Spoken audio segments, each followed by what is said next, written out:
Browns and the Baltimore Ravens will kick it off at 1 o'clock Sunday in M&T Stadium in Baltimore, Maryland. Certainly been a lot of chatter this week from the Browns. Certainly the actions by the Baltimore Ravens and the 30th anniversary party that they're going to hold of stealing an NFL franchise from the city of Cleveland. But make no mistake about it, the Browns, even if they cannot come out of Baltimore Sunday with a W, can go a long way to start showing certainly Baltimore, the rest of the AFC North, and certainly the NFL world. This team is certainly on the path to resurrection. Browns 3D on the OBR streaming network begins now.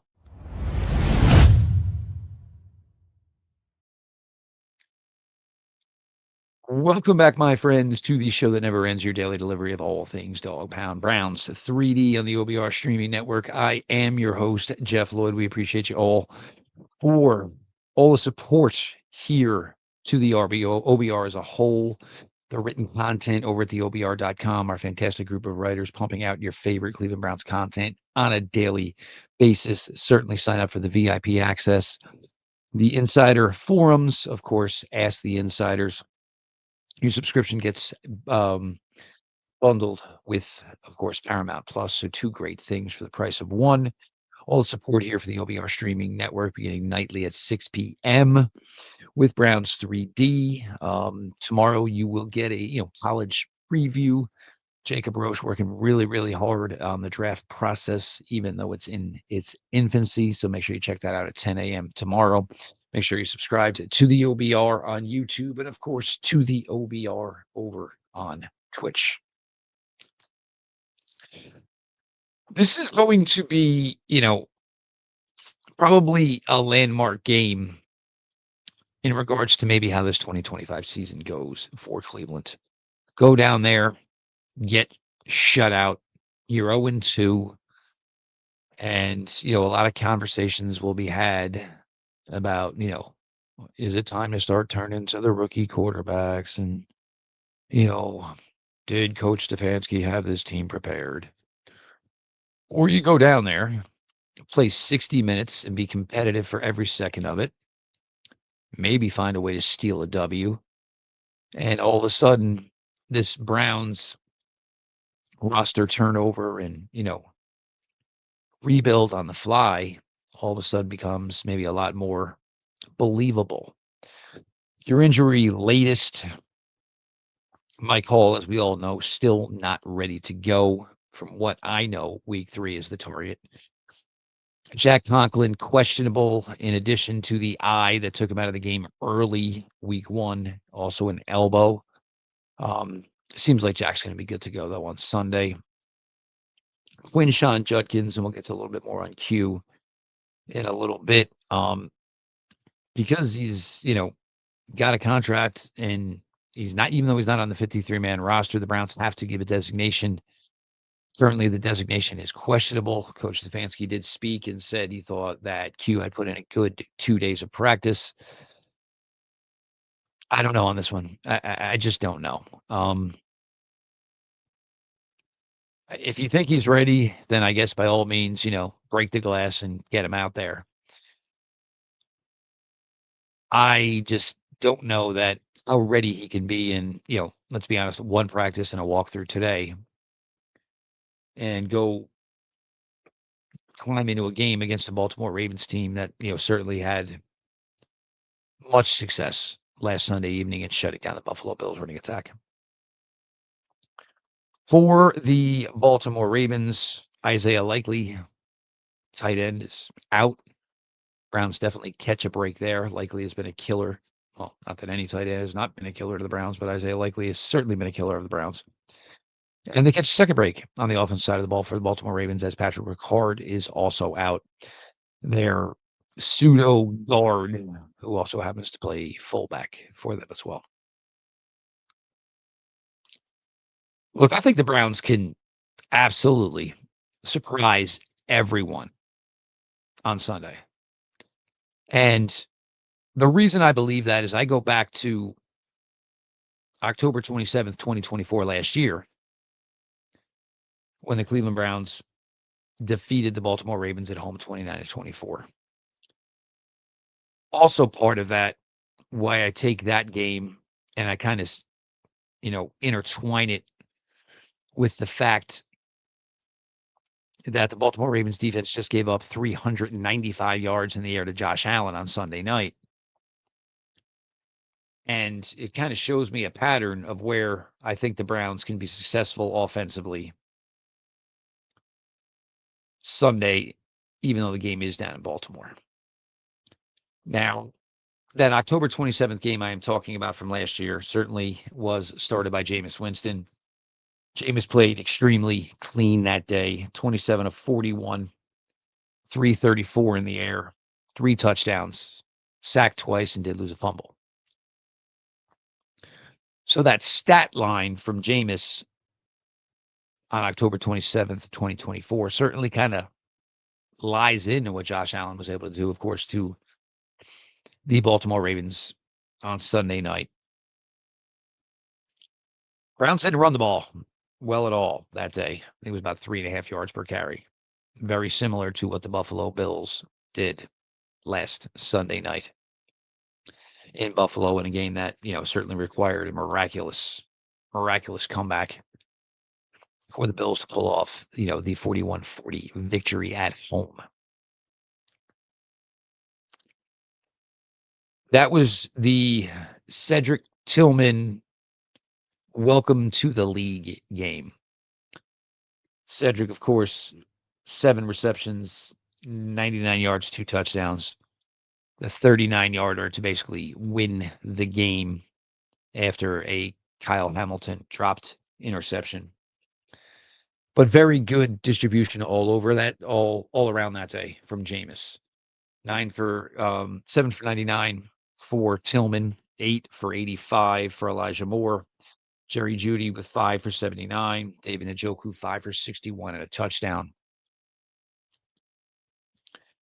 Now, certainly Elijah Moore no longer here, of course. But you've really, through 1 week, really shown that there are some, third and fourth and fifth options to this Cleveland Browns passing attack, which we were able to see with what Dylan Sampson was able to do last week against the Bengals. Of course, what Harold Fannin was able to do last week against the Bengals. And of course, what Cedric Tillman was able to do last week against the Bengals. Now, there was so much talk given to, the quarterback position for the Browns this offseason. And, as we saw the roster construction, from the Kenny Pickett trade to the Flacco acquisition to the drafting, of course, Dylan Gabriel and Shedeur Sanders.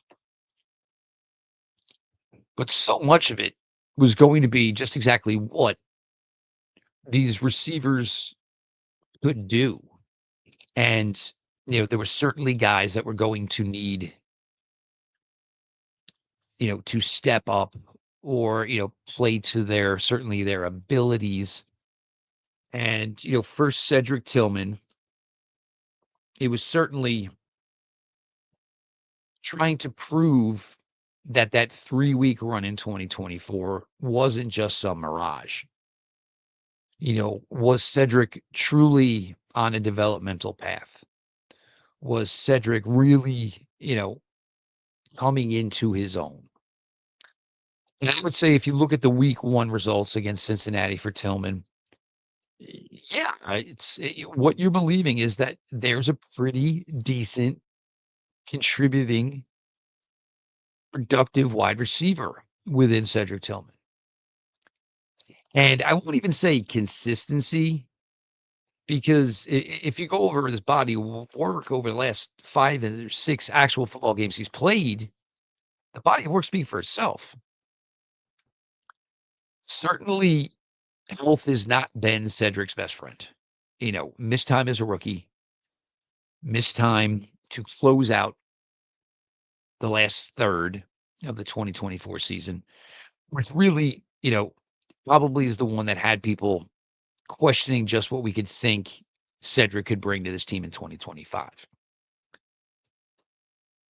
Certainly didn't help that Cedric missed a good amount of the summer, missed some camp, certainly. Kind of was held out of preseason games, and then there was a thumb, and and it's tough, you know, and no, every fan base is the same, I think every fan base doesn't necessarily get, upset with players, when it's the major injuries, but when it's always seems to be like the same guys that kind of just always pop up on the injury report. And, whether or not that's believed to be, factual, right? You know, but Cedric Tillman, certainly it's been a lot of ailments and, certainly, a lot of rookie year and certainly a huge part of year two. And then this, and the minor bumps and bruises that football players go through. And that's usually the one where, fan bases, oh, he's soft. He's made of glass.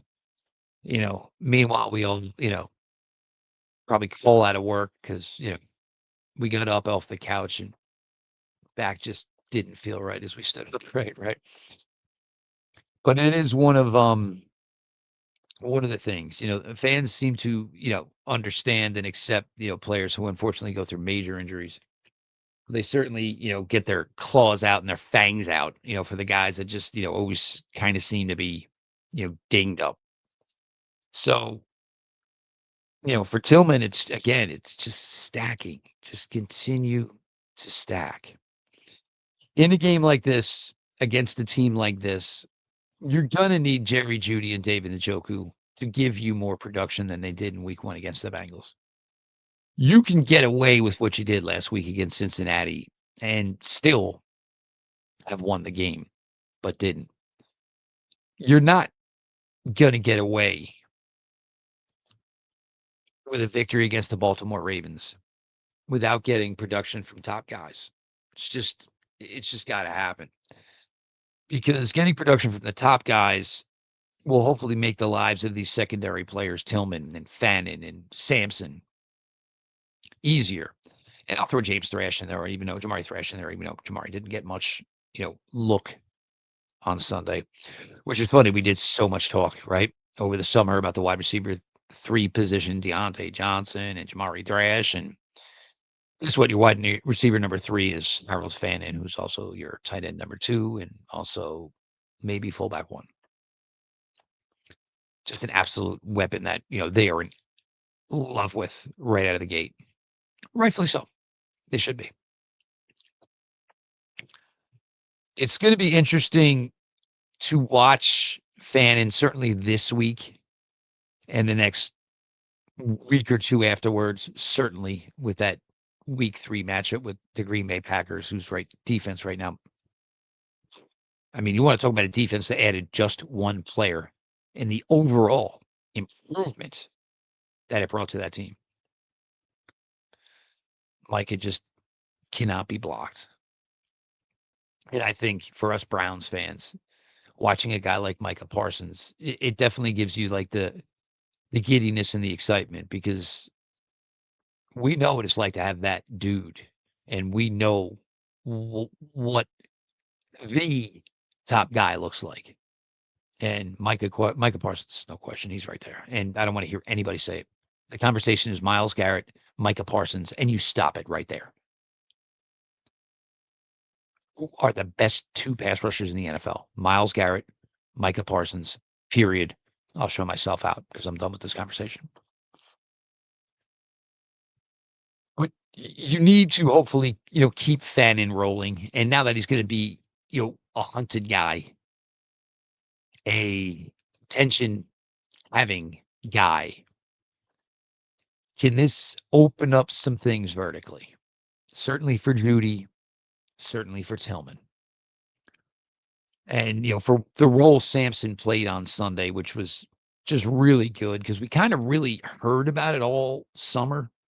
in spring, the Browns really have these intentions with Dylan Sampson, trying to involve him a little bit more in the passing game. Sampson's been working with a wide receiver coach. He's certainly been, lining up in wide receiver looks as far as certain, sets within the offense. And it came coming to fruition, you know, because I have a hard time believing the Browns might find their running game this week in Baltimore against this defense. You know, even if Quinshon Judkins plays, and I will continue to say it, I'm not playing him. I'm not. It would be different if this was a veteran player and, kind of missed this time. If this whole situation with Q had been with a veteran player, I'd be like, well, what are we talking about here? Get him on the field. You need him. He's already hurt the team a little bit by his absence. Keeping him out of this game is not helping it's only hurting the team more. But it's different when we're applying it to Q, who, got no training camp run, got no preseason run. And look, if you had told me he was there on practice for Wednesday, so if he even gotten the whole weekend, I'd say, yeah, maybe you can trust him enough to go out and, 10 to 15. I'm not saying touches, 10 to 15 reps. If I could trust him for 10 to 15 reps, let's put him out there. I wouldn't do it. It's just, I just think it's a recipe for a bad debut for Quinshon Judkins. You know, didn't get an opportunity to even take a carry yet behind this offensive line. Carry that mattered, if you want to go there, because I know somebody's going to bring it up. And now we're talking the Ravens. And I think with the strength that Quinshon Judkins, Dylan Sampson, Raheem Sanders, and to a lesser extent, Isaiah Bond. I think the positive debut that we kind of all came away with from Sunday about these rookie offensive playmakers, that certainly helps the product go. It helps the product grow. Q, who has been through what he's been through, and again, people keep bringing up what they think is going to be, and I guess it was somebody, I don't know what talking head it was. Oh, they're going to throw the book at him. Unless there's something that's out there that we don't know, how can they throw the book at him? And you know where I stand on this stuff. I've got daughters. It's just it's a big no for me. But when the charges are dropped by the prosecution because they say they found video footage that proved she did not have the injuries she is claiming that he gave her. So where is the book being thrown at him? I don't understand it. Unless there's a smoking gun, unless there's something TMZ-ish that's going to drop. And look, if you got it and, you're the talking head who's speaking like this, then drop it. Drop what the reason is that he's going to get the book thrown at him. Because right now, I don't see it. We were told by the investigating prosecution that she did not have the injury she claimed she had. Again, if there's something else to it, then it's going to be what it's going to be. But, if the league's got something else, okay. But I mean, that's pretty damning in support of Quinshon Judkins, not against him. Now, also the problem with playing Q on Sunday is this Ravens defense just does well against the run. Browns couldn't run against them last year. Buffalo Bills didn't run on week 1. So again, you're going to put him in there in a situation where, unless something's drastically changed in just a couple of days of practice, the Browns' run game right now is not functioning well at all. So Q on one full practice, after not being part of the Browns since June, is going to be put into this situation. The other thing is I think the Browns are going to struggle mightily running the ball on Sunday. And if I can stay in the game on the strength of Joe Flacco's arm, I am going to stay into the game. I'm going to stay in the game off of Joe Flacco and his arm. I think last week was maybe just kind of cutting the surface. Judy, Tillman, Njoku, Fannin, Sampson. Get Thrash a little love. Get Bond in there. Because the Ravens are going to play more aggressive on defense. They are definitely going to play more aggressive than Cincinnati did. They're not going to be any, shell coverage. Ain't going to drop those safeties, Kyle Hamilton and Malachi Starks, 20 yards down the field. Granted, they're both great ball hawks. But if you're just going to use them as stand on the roof safeties, it's an absolute waste of their abilities. So I think there's a chance to air it out a little bit. Throws got to be made. Guys got to make catches. Routes got to be run. But to go play the Baltimore Ravens and go in there and kind of think, you're going to, play 28 move chess with them just ain't going to happen. You basically got to go in there and, you got to be the hammer to their nail. You got to take it to them. Much like a boxer that comes out in round 1 trying to get the knockout. It may end up absolutely screwing you over and you're going to lose. But this team is an 11.5 point underdog. And great line from Miles today. Well, how do you feel about being an 11.5 underdog? Oh, man, I thought it was 12.5 last I checked. So players see and everything and players hear everything. But you're an 11.5 point underdog. Go in there and throw every punch you got right out the gate.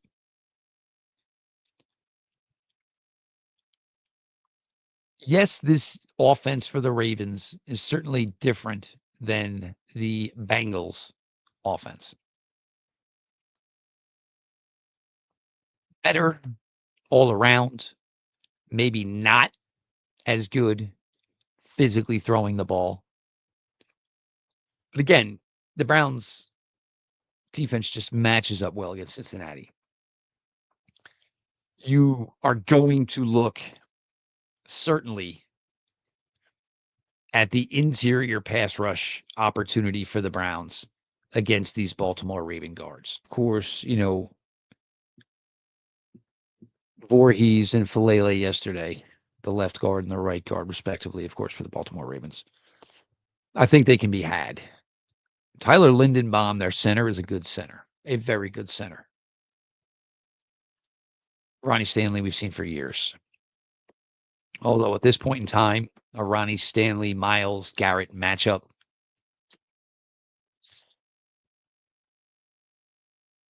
we know what Myles does, man. Myles makes even the average guys look, starter worthy questionable in this league. Roger Rosen, now, if you remember, he was the one last year that actually hit up Myles, for the autographed jersey during the game. And Myles so eloquently handled it and, gave the kid his props and, played the perfect veteran role of, encouraging the kid and yada, yada, yada. But that interior can be had. Now, certainly there's a couple of ways to view it. Can you exploit it with just, your defensive tackles crushing the interior. Mason Graham and,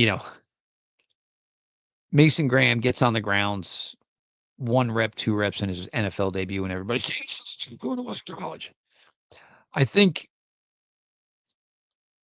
sometimes Mason Graham's intellect maybe works at a tad bit of a faster speed than his body.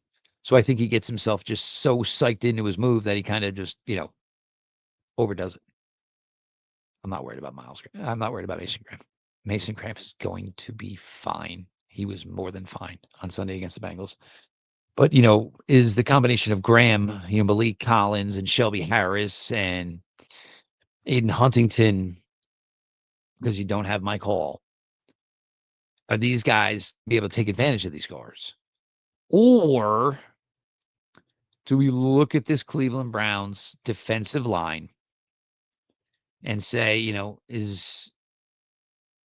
can we attack and certainly kick on, or me and Pete Smith's favorite phrase from back in the day, find the turd and put Myles Garrett over one of these guards, put Alex Wright over one of these guards, Cam Thomas on the outside, Joe on the outside, throw Alex and Myles on the inside, maybe go some NASCAR.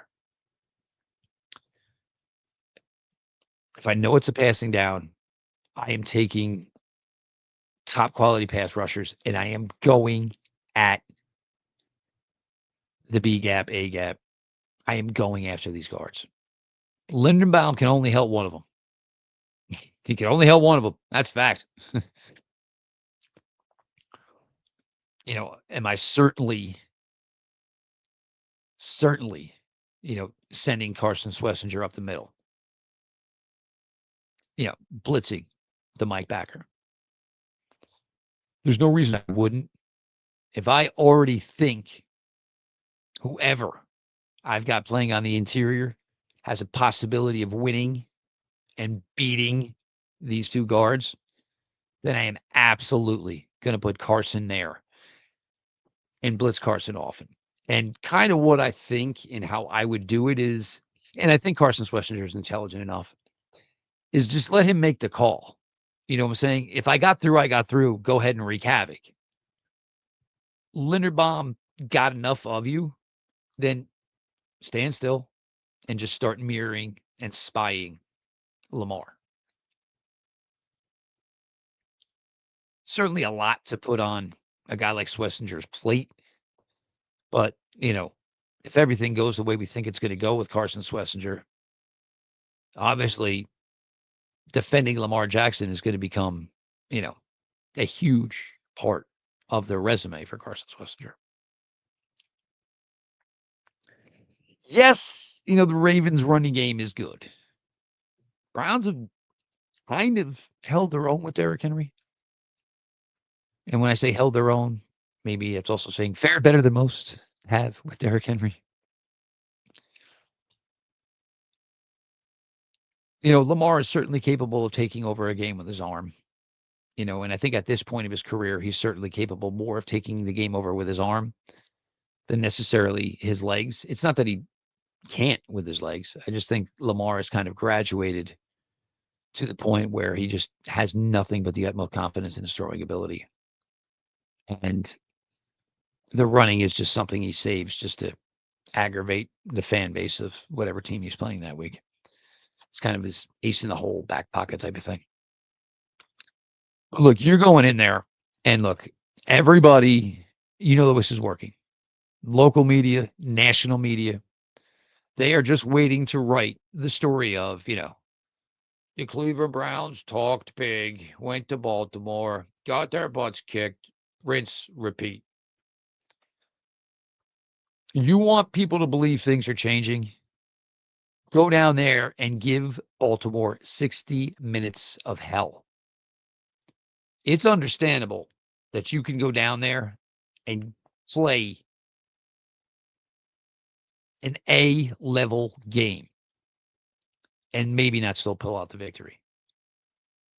But with all the youth, and if they look well in this game for a second week in a row, and whether or not Q's a factor or he comes back next week.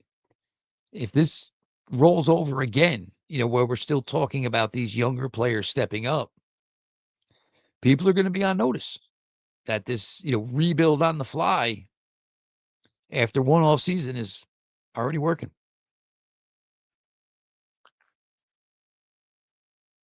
Do I think they can win? Yes. Do I think they will win? I think they're going to go down there and they're going to show everybody that they're made of metal. I'm just wondering, and maybe I would feel better about maybe stealing a victory if Baltimore had won last week. But I think Baltimore definitely on high alert, not wanting to go 0-2. So I think the Browns are going to go in there, and I think they're going to play really, really tough. I think they're going to fall a little short. And I don't, more victories don't mean nothing. But, my expectation wasn't that this team was going to go to the playoffs this year. I want to see the kids develop and develop quickly. And hopefully that will be, again, the top storyline after Sunday's game in Baltimore. Appreciate you all for the support here at the OBR. Head to theobr.com for all the fantastic written content from our favorite group of writers. Of course, VIP package, insider forums, Ask the Insiders, your subscription bundles with Paramount Plus, and the OBR streaming network, the continued support. We could not be more thankful. Make sure you subscribe to the OBR streaming network on YouTube, and of course on Twitch. And we will talk to y'all. This has been your daily delivery of all things Dog Pound. Browns 3D on the OBR streaming network. And we will talk to y'all on Sunday.